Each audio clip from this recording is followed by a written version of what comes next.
Salut à tous et soyez les bienvenus pour ce nouveau tuto, un tuto découverte on va dire, sur un logiciel qui a attiré mon attention au dernier salon de la photo. Alors j'ai rencontré des personnes qui présentent leurs produits et notamment j'ai découvert un logiciel de cette manière sur le stand GoPro qui permet de récupérer des moments intéressants de votre vidéo pour les transformer en une belle photo. Le logiciel s'appelle HDR Instant et il va vous permettre de faire, souvent on a les réflexions où on se dit bon, j'ai fait une super prise de vue par exemple en drone, une super prise de vue, j'ai une super vidéo mais j'aurais bien voulu en plus avoir de belles photos de cette même prise de vue. Sauf que vous ne pouvez pas faire les deux à la fois et on ne peut pas refaire exactement la même chose en photo. Bien, les gens ont travaillé sur l'idée et nous allons découvrir ensemble ce logiciel et voir ce qui est vraiment intéressant avec et les possibilités qu'on a. Allez, c'est parti. Bien, je vais donc lancer le logiciel HDR Instant. Et donc, comme son nom l'indique, nous allons pouvoir choisir un instant en particulier ou plusieurs instants en particulier de notre vidéo qui mériterait vraiment aussi d'être une photo. Et ce logiciel va nous permettre d'avoir une photo de qualité HDR. Alors, je vais dans l'option professionnelle qui me permet d'avoir vraiment toutes les manipulations possibles lors de la retouche de mon image. Et j'ai pris plusieurs rushs différents. Je vais vous montrer un exemple avec une vidéo de mon court-métrage Wolverine. Et de cette vidéo, donc c'est une simple vidéo d'une caméra P2 en 1080p. Je vais vouloir sortir par exemple voilà, un instant qui va me permettre peut-être de faire une affiche de ce court-métrage qui n'est pas encore fini. Pour ceux qui vont me le demander, il y a encore pas mal d'effets à peaufiner. Alors comme vous pouvez le voir, il y a ici plusieurs options: File, Edit, View, Video, Help. Ensuite, vous allez avoir ici des onglets. Étape 1, sélection. Étape 2, créer l'HDR. Étape 3, éditer. Donc pour pouvoir retoucher, on va dire, le travail automatique que le logiciel fait. Et étape 4, export. Donc pour avoir une photo, une image, d'ailleurs au format qu'on va pouvoir choisir. À partir de là, il me dit, voilà, votre sélection d'image, nombre d'images, nombre de l'image, c'est la numéro 167. Mais par contre, je peux lui demander pour la netteté de l'image, être sûr que ce soit le moment le plus net, hein, puisque ma caméra bouge, donc c'est pas forcément le moment le plus net. Je sais que c'est cette position que je veux, donc je vais faire une recherche. Vous voyez ici la recherche sur 10 images, celle qui sera la plus nette. Alors là, il me dit 79%, celle que j'ai choisie. Ah, 100%, c'est celle-là, donc je la sélectionne. Très bien, effectivement, elle est très nette. Et je vais pouvoir passer à Next. Et là, je suis à l'étape 2, créer HDR. Alors, ici, on va demander au logiciel de créer à partir peut-être de 8 images après et 8 images avant celle-ci, qui puisse combiner toutes ces images, parce qu'il peut y avoir sur ces 16 images, 17 exactement, une variation de lumière, un travail vraiment sur les blancs, sur les noirs, qui va nous permettre justement d'avoir un résultat HDR. Alors moi je vais rester sur 4. Hop là, 4 images avant et 4 images après. Ici je peux choisir sur l'anti-ghosting de simuler une exposition longue de l'image, medium, height, custom, donc là on choisit la qualité, donc là je vais rester en height anti-ghosting. Et enfin, le mouvement estimation, on laisse en auto aussi. Par contre, pour être sûr d'avoir une qualité optimale, eh bien, comme le nom, hein, je vais choisir l'option optimale. Je vais lui demander maintenant compute, donc qu'il calcule les images une par une. Donc en tout, il a 9 images à calculer ici. Ça va être un peu long parce que j'ai demandé vraiment une qualité maximale. J'ai demandé 8 images à calculer en optimal. Donc là, le logiciel, comme vous pouvez le voir, va mettre un peu de temps. Donc je vais couper au montage pour arriver au résultat final. Voilà, le logiciel a fini de calculer les 9 images pour avoir donc la qualité et la fusion des images. Il nous propose directement si on veut enregistrer dès maintenant l'image HDR, ce qui est recommandé. Donc voulez-vous l'enregistrer maintenant, oui ou non? Là, pour l'instant, je ne veux pas forcément. Et ça passe automatiquement à l'étape 3. Maintenant que je suis à l'étape 3, vous voyez qu'à droite, j'ai réellement toutes les options pour contrôler la qualité de notre image. On voit ici aussi qu'on peut la recadrer et faire une rotation si l'image n'est pas droite. On voit ici que c'est notre image d'origine. Et enfin, en automatique, il nous propose déjà des filtres par rapport à ce qu'il a calculé pour avoir une qualité HDR. Du noir et blanc, du contrasté, et ainsi de suite. Mapping 4, mapping 3.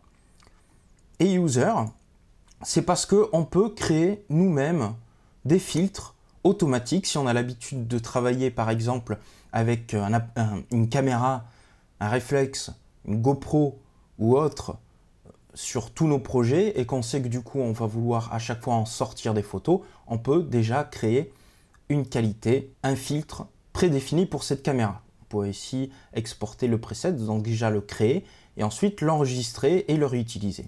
Je viens en auto et on peut voir déjà si je clique sur Tone Mapping. Ici, on voit la barre de chargement pour retravailler mon image d'origine. Et voilà le premier mapping. Donc réellement, là, on voit une grosse différence entre l'image d'origine. On voit plus mes défauts sur le visage et ainsi de suite. Si on met la souris tout simplement sur Show Original, on voit l'original de ma caméra et l'image retouchée par le logiciel automatiquement. Donc déjà, ça nous donne une très bonne base qu'on peut ensuite retoucher nous. Rien n'est figé, selon nos goûts, l'exposition et ainsi de suite. Je vais passer voilà, au mapping 2.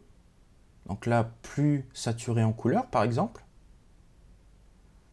Mapping 3. Plus de netteté, un peu plus cramé dans les blancs. Mapping 4. Avant mapping 4.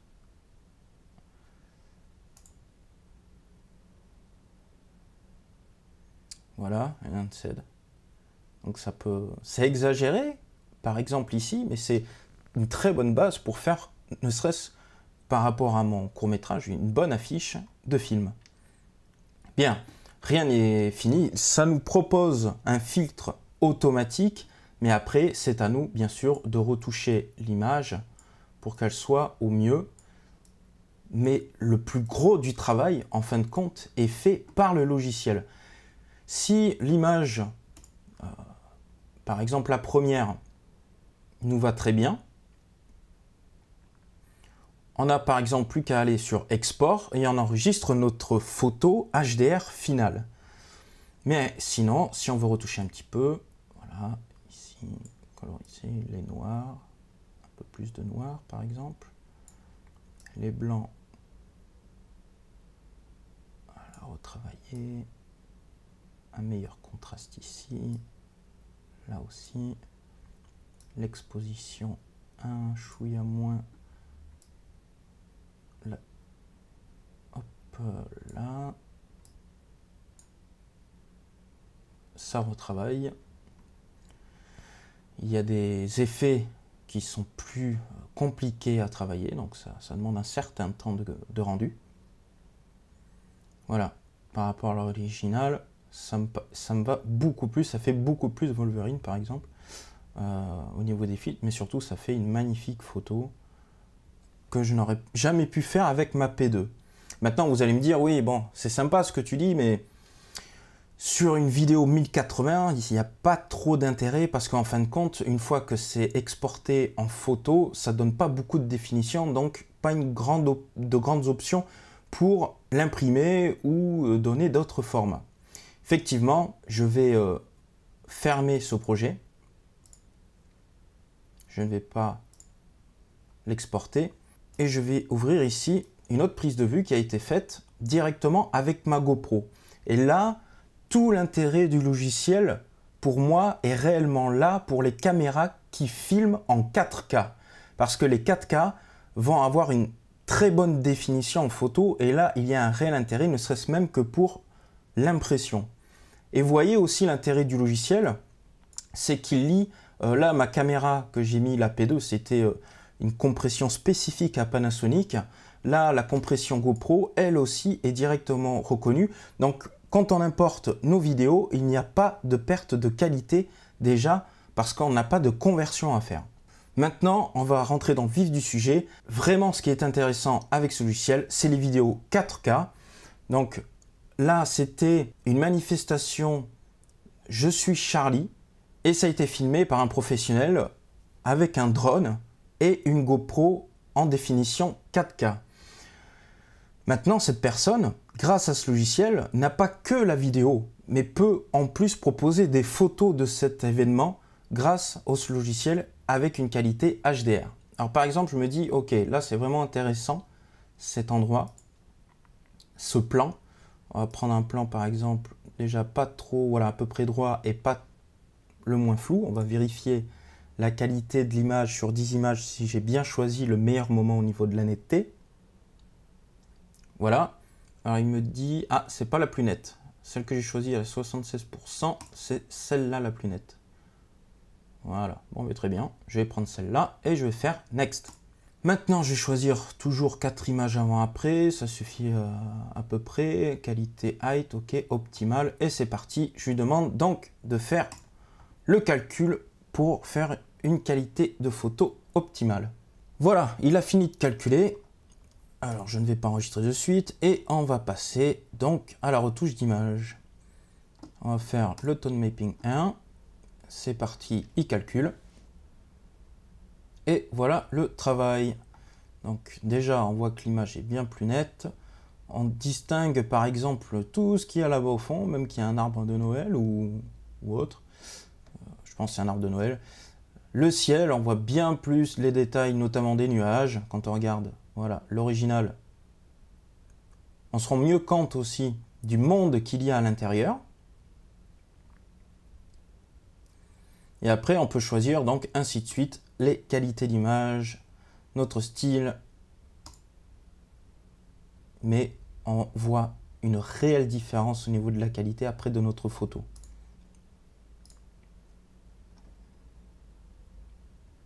Voilà. Donc, par exemple, là, voilà une très belle image directement faite. Je vais pouvoir la retoucher un petit peu.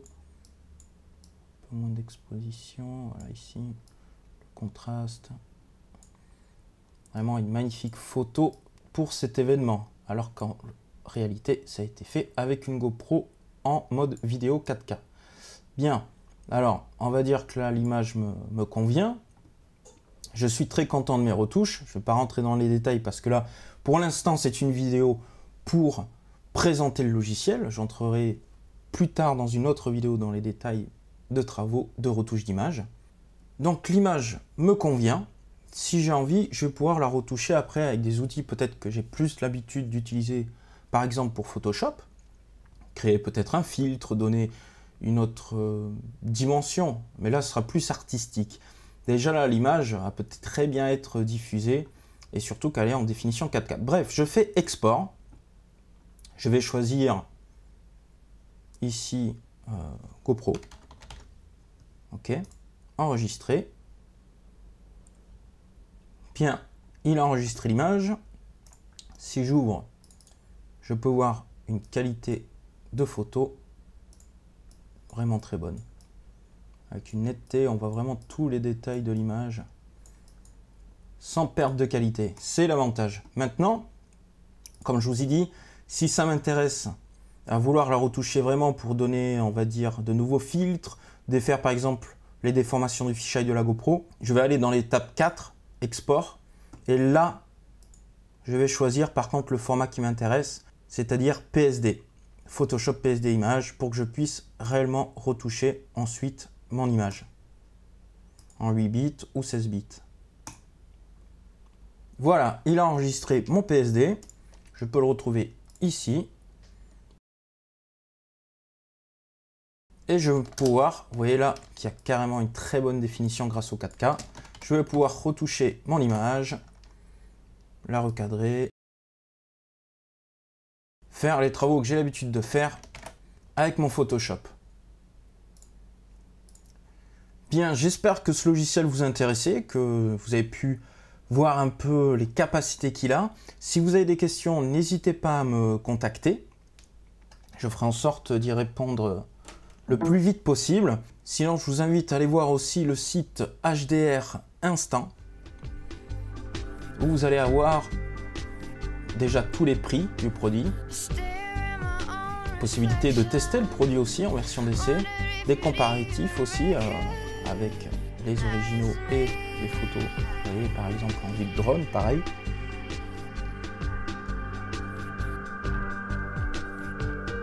Et contacter les personnes si besoin. Voilà donc pour ma petite découverte du logiciel pendant le salon de la photo. Et bien voilà, ce tuto est terminé. J'espère que ça vous a plu et que ça vous a donné aussi des idées pour pouvoir récupérer de belles photos de vos tournages. En attendant, eh bien, je vous remercie d'avoir regardé cette vidéo. Je vous donne rendez-vous prochainement pour de nouveaux tutos, notamment sur After Effects et les effets visuels. Donc, soyez à l'affût des vidéos Jim's Tuto. Merci à tous, à bientôt pour de nouveaux tutos.